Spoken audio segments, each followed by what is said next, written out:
aduga leimel kasigi yangle mapa chana phungam phom thami phungam phom asi puriba laisingi manga khuman asini phungam phom asi dagi lain thogi karonda kitang khudon hu chachila phungal leru thami hasi manglu chu hajate imonogi khubam yalba phungal leru asi yamna maru oiba maphom mani ekhogi ipai pusinga phungal phumduna imonu laini wari likun tahoidabna chingba kapi tambi bagi sanami lerami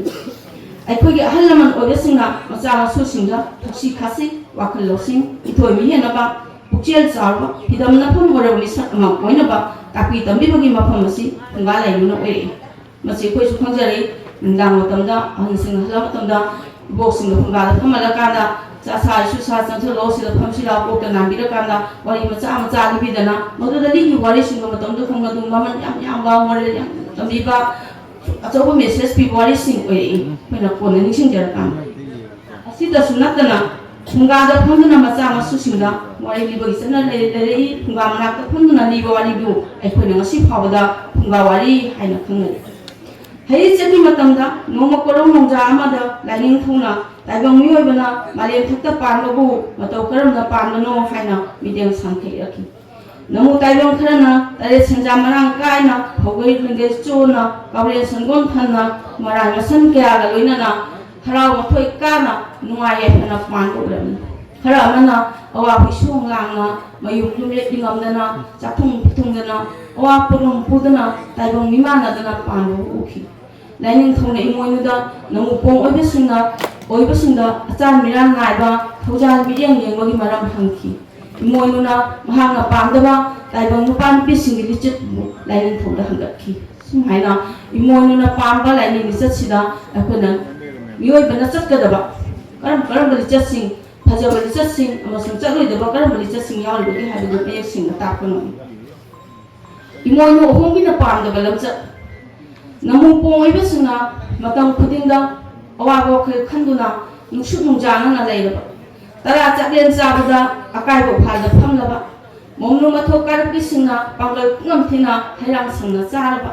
असिगुमलबा नमु बिरम चतसिंग असिदि इमाना यानि इमोइनु माना यानिंदे हाइना खंगखि तरा चाक चारुबगी चिंतेंग रुबा लाइजा लुरेंग तोंदा संलांग थौतैबगुम तैरबा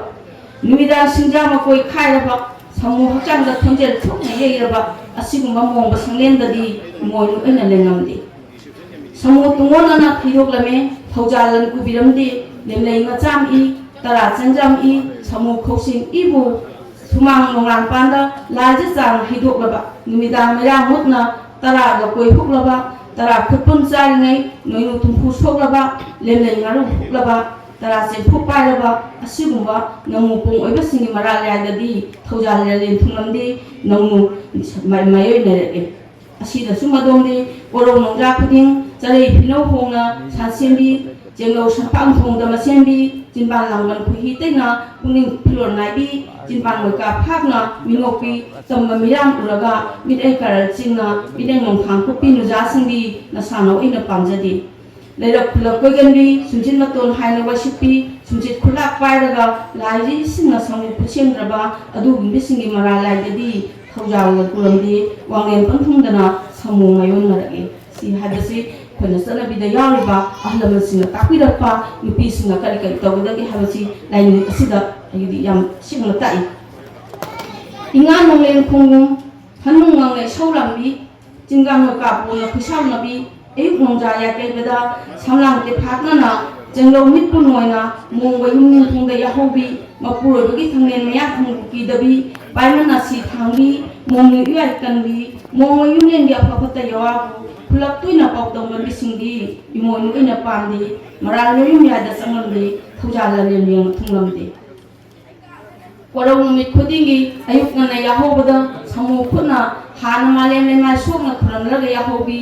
संगाई मंगोलदा थोलगा कोरौ माबु खुरमजबि वसुकम सेंगलगा समु हचांग सेंगुना इरुजरगा मंगांग सिदबि खामि मेरागा लोइनाना हैरांग कतुना खुरमजबि दाचंगबदा वसुकम सेंगलगा खुमन सिदबु खुरमजरगा नुमिदांग सिंथा पांगजबि नुमिदांग सिंथा लोइरगा lining thousand महि अमसुंग इमालेमेल सिदबि खुरमजबि नुमिदांग मतंदा कांथोल बाबुल थक्का फात कारगा तेंवान मपुंग मागी मिखैबु सोलगा खोमलेन तुंखुन तांजबि ꯑꯁꯤꯒꯨꯝꯕ ꯃꯑꯣꯡ ꯁꯪꯒꯥꯏꯗꯗꯤ ꯏꯃꯣꯏꯅꯨ ꯃꯥꯅ ꯊꯧꯖꯥꯜ ꯂꯟꯄꯨꯗꯅ ꯈꯣꯟꯀꯥꯞꯅꯔꯦ ꯈꯪꯂꯛꯇꯦ ꯍꯥꯏꯕꯁꯤ ꯑꯩꯈꯣꯏꯅ ꯈꯪꯕ ꯉꯝꯃꯤ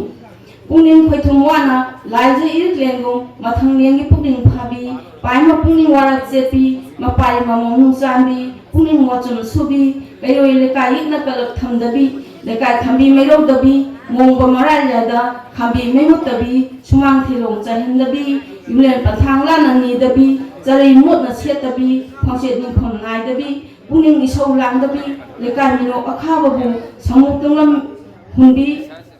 ꯇꯔꯥ ꯆꯪꯖꯦꯟ ꯅꯤꯕ ꯇꯔꯦꯠ ꯁꯦꯟꯖꯥ ꯅꯤꯕ ꯂꯥꯏꯔ ꯑꯇꯣꯟ ꯇꯥꯔꯕ ꯁꯃꯨ ꯄꯥꯡꯒꯜ ꯁꯣꯜꯂꯕꯁꯤꯡꯗ ꯀꯣꯔꯧ ꯁꯤꯡꯒꯨꯝ ꯑꯃꯗ ꯊꯦꯡꯈꯥꯡ 3ꯂꯛ ꯍꯥꯞꯇꯕꯤ ꯃꯁꯦ ꯑꯩꯈꯣꯏ ꯁꯤꯜꯆꯔꯗ ꯄꯤꯈꯥꯅꯤꯕꯁꯤ ꯌꯥꯝ ꯂꯥꯛꯑꯦꯕ ꯑꯗꯣ ꯑꯩꯈꯣꯏ ꯏꯃꯥ ꯍꯣꯏꯅ ꯇꯥꯛꯄꯤꯔꯛꯑꯦꯕ ꯅꯣꯡꯃꯗ ꯄꯤꯈꯥꯅꯤꯕ 2 ꯁꯨꯅ ꯍꯥꯞꯈ꯭ꯔꯗꯤ 3 ꯁꯨꯅ ꯍꯥꯞꯄ ꯌꯥꯗꯦ ꯆꯦꯡꯐꯨꯗꯒꯤ ꯆꯦꯡ ꯀꯣꯠꯂꯒ ꯄꯤꯈꯥꯗ ꯍꯥꯞꯄ ꯌꯥꯗꯦ ꯕꯥꯔꯣꯗ ꯅꯨꯃꯤꯠ ꯌꯨꯡꯕ ꯃꯇꯝꯗ ꯄꯤꯈꯥꯅꯤꯕꯗ ꯄꯤꯈꯥ ꯄꯤꯕ ꯌꯥꯗꯦ ꯀꯥꯏꯁꯦ ꯑꯩꯈꯣই ꯇꯝꯃꯛꯑꯦꯕ ꯑꯗꯨ ꯃꯁꯤ ꯑꯩꯈꯣꯏꯒꯤ ꯏꯃꯥ ꯍꯣꯏ ꯄꯥꯕꯨꯡ ꯍꯣꯏꯗꯣ ꯍꯤꯟꯗꯨ ꯂꯥꯏꯅꯤꯡꯗ ꯌꯥꯝ ꯂꯥꯎꯋꯦꯕ ꯀꯩꯒꯨꯝꯕꯁꯨ ꯇꯝꯕꯤꯔꯤꯕ ꯂꯤꯆꯠꯇꯤ ꯑꯩꯈꯣꯏꯒꯤ ꯂꯥꯏꯅꯤꯡꯂꯣꯟꯒꯤ ꯌꯨꯝꯐꯝꯗ ꯊꯣꯜꯂꯒ ꯑꯗꯨꯒꯨꯝꯕ ꯂꯤꯆꯠꯁꯤꯡꯗꯣ ꯍꯥꯟꯅꯒꯤ ꯏꯄꯥ ꯏꯄꯨꯁꯤꯡꯗ ꯇꯩꯁꯟ ꯍꯥꯏꯗꯤ ꯇꯣꯠꯅꯔꯒ ꯑꯗꯨꯝ ꯂꯥꯛꯏ ꯍꯥꯏꯅ ꯊꯝꯖꯅꯤꯡꯉꯦꯕ ꯑꯗꯨꯅ ꯍꯧꯀꯩ ꯂꯟꯀꯩ ꯈꯥꯏꯕꯗ ꯃꯤꯂꯥꯟ ꯑꯇꯣꯞꯄꯅ ꯁꯃꯨ ꯈꯨꯠꯅ ꯐꯪꯅ ꯁꯣꯛꯍꯟꯗꯕꯤ ꯃꯣꯡꯕ ꯌꯨꯝꯂꯩ ꯃꯃ ꯈꯨꯠꯃꯛꯅ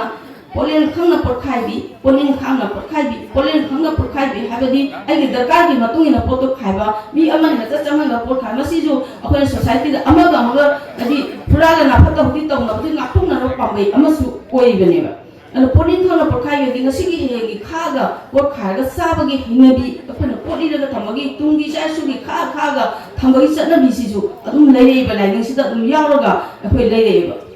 ꯑꯗꯨꯅ ꯏꯃꯣꯏꯅꯨ ꯃꯥꯕꯨ ꯁꯛꯈꯪꯕꯤ ꯂꯤꯛꯂꯝ ꯈꯪꯅꯩ ꯌꯨꯝꯕꯥꯟꯕꯤꯁꯤꯡꯗꯤ ꯏꯃꯣꯏꯅꯨ ꯃꯥꯅ ꯊꯧꯖꯥꯟꯕꯤ ꯅꯨꯡꯉꯥꯏ ꯌꯥꯏꯐꯅ ꯄꯥꯟꯖꯩ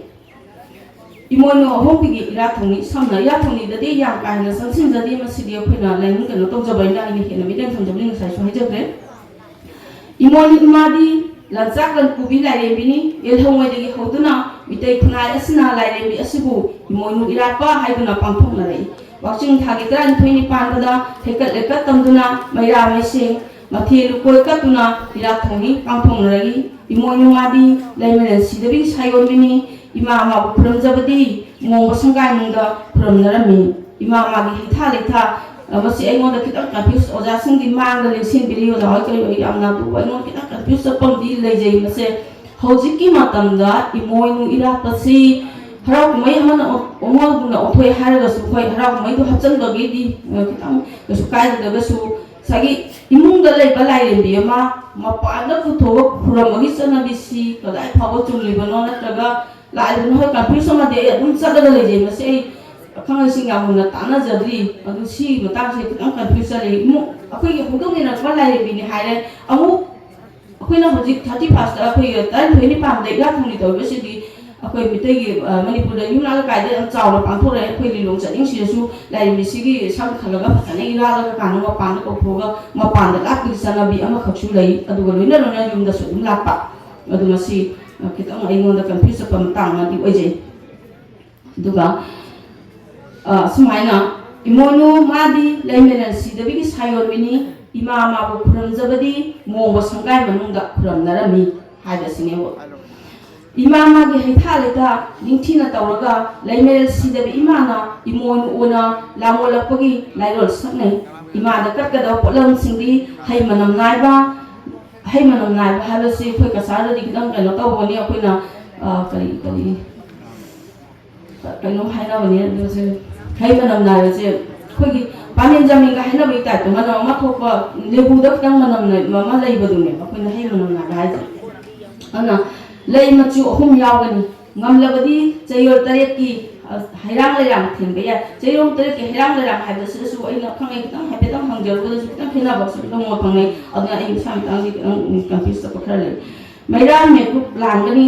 chingdi chamba haigani phunga lairuda maibu meseng hogani singam taret hapkani haiba singam taret sidi di sing mache taret ka hekta hapchan badi nate masida hapado se kitang tekang panjarang le boroi ne sai ne cha ne कोबिला ने हेक्रे ने चहुई ने उयुं हाइबा पामी सिंग सिगी सिंग मचे सिंग ना तारे सिना अखोय मै होरगा मोनुगे थोरमसे पांथोकपानी लाइगी theorem हौदिङेदा मई मुत्तनबा सिंजा वात्तना थंगनी उचान सिंजा मचे 35 नत्रगा 95 लेतबनिना अखोय फंगदबनिना 9 खक्काचे चांग 9 फुंगादा पुन्ना मई थादोक्तुना मिगी पोसेम लांसेम मिहु लांहु सरोय गारोय खाइदोपिनबा लाइरेमि इमादा हाइजदुना खुरमनै सुमाइना लाइरेमि सुइरा फुंनि तबुदा अखोय चंगदो पोचन सि हेबा म्यामदि लै तंगाइ फदबा सिंगदुंगा पंजाबनी असुना वारोसिंदा मतेम तंग पंजरगा पेपर सिलो सिंजनो तौजगे वारोसिंदा इमोनु लाइरेमबिदी ते खुनाइ असिगा सागोनदुना लेरलबि लाइरेमबिनी इमोनु इमाना युमदगी मपा थोखरबदी इमुंग अदु नुआय याइफना मरा चेतना पानबो ngamde haina खुनाइ असिना थाजनरि अमरोमदा लाइरेमबि असिबु निंजबना थक्सी खासी हौना लमच युमालोंगी अपुप्पा मसक्या हेना खंगबो ngamduna मांजिल थाबो खुनाइ अमा ओइबदा अचौबो मतें ओइगनि हाइना एना खंजै होजिकी मतमददी लाइरेमबि असिबु वाकिंग थागे 33 पांबि असिदा खुन नत्रगा लेकाइ सिंदा संग सादुना इरात नतुना हराव कुमै ओइनासु पांथोकनारे अदुबो पंजनी बोफमदी नसगी हराव कुमै ओइना पांथोकनबा असिगी मिंगा अखोय मणिपुरददी मरोना अखोय कसाददी मोनु लापुनि सेउगी फाउदे याम कना थेंगनदी ब्रान खले अदु मणिपुरददी मसी हौसी तौदुना अतोप अतोप क्याम हौसिन बा हाइतारे अदुना सगी लाइरेमबि सि राकपगी नुंगी ओबा मचा सिंदु ना थैरगा चखिगदरा हाबगी हाबदी अदुगुंबा खरा तुंगी मिरोल सिंगा ओना तेना चखिगदरा हाबगी खरा सिंगसु लै अमरोंदा अखोयगी यथौ लाइनिंग अमा ओइबा सनामहि लाइनिंगी तना थानाबा याद्रबा लाइरेमि अमा ओइना अखोयगी इथों खुदिंगा लाइरेमि असिगी खुबंबो मुधन्दना थमदुना तुंगा हरगिबा मिरोल सिंगा खुसिनरबगी नंगाइ फदबदुसु लै हाइना अहाकना खंजरगा तामसिदा याकि वपन सिंगसि तेचिनजरे पुना पुखरमजे इमोनो अहोबि